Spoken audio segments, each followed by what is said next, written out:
જે લોકો રોજ કીડીઓને લોટ અને ખાંડ ખવડાવે છે એમની સાથે શું થાય છે? દરરોજ હજારો કીડીઓને ખોરાક આપવાથી તે કીડીઓ તમને ઓળખે છે અને તમારા માટે સારી લાગણીઓ રાખવાનું શરૂ કરે છે અને તમારા માટે ભગવાનને પ્રાર્થના કરવાનું શરૂ કરે છે.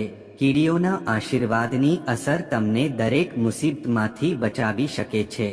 હિન્દુ માન્યતાઓ અનુસાર કીડીને ભગવાન વિષ્ણુનું સ્વરૂપ માનવામાં આવે છે. કાળી કીડીઓને શનિદેવનું પ્રતીક માનવામાં આવે છે. વાસ્તુશાસ્ત્ર અનુસાર અલગ અલગ રંગની કીડીઓનું પણ અલગ અલગ મહત્વ હોય છે. આ કીડીઓને તેમની પ્રિય વસ્તુ ખવડાવવાથી દેવતાઓ પણ ખુશ રહે છે. કાળી કીડીઓ પર શનિદેવની કૃપા હોય છે. કીડીઓને ખવડાવવાના ફાયદા. 1. કીડીઓ બે પ્રકારની હોય છે, લાલ અને કાળી. લાલ કીડીઓને અશુભ માનવામાં આવે છે જ્યારે કાળી કીડીને શુભ માનવામાં આવે છે. 2. લોટમાં ખાંડ મિક્સ કરીને ખવડાવવાથી વ્યક્તિ દરેક બંધનમાંથી મુક્ત થઈ જાય છે.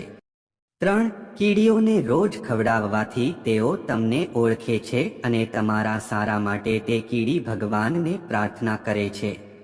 4. જો તમે લાલ કીડીઓની રેખા મોંમાં ઈંડા દબાવીને બહાર નીકળતી જુઓ તો તે શુભ સંકેત છે.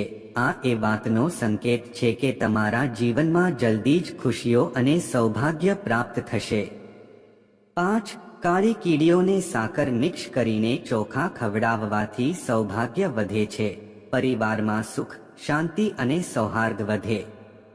6. કાળી કીડીઓને ખાંડ સાથે સૂકા નાળિયેરનું ચૂર્ણ ખવડાવવાથી નકારાત્મક શક્તિઓનો નાશ થાય છે.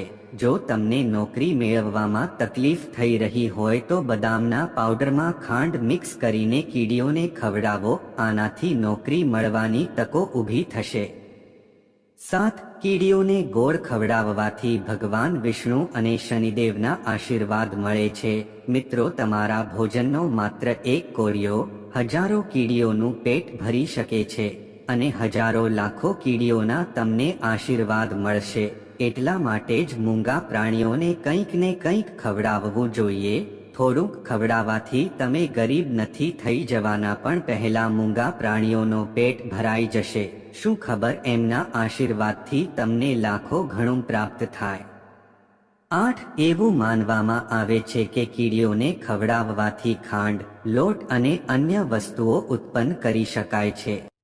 મોઢામાં ઈંડા લઈને બહાર આવતી લાલ કીડીઓની રેખા જોવી શુભ હોય છે. તેનાથી આખો દિવસ શુભ અને સુખદ રહે છે. કર્જથી પરેશાન લોકોએ કીડીઓને ખાંડ અને લોટ ચડાવવો જોઈએ. આમ કરવાથી દેવું ઓછું થાય છે.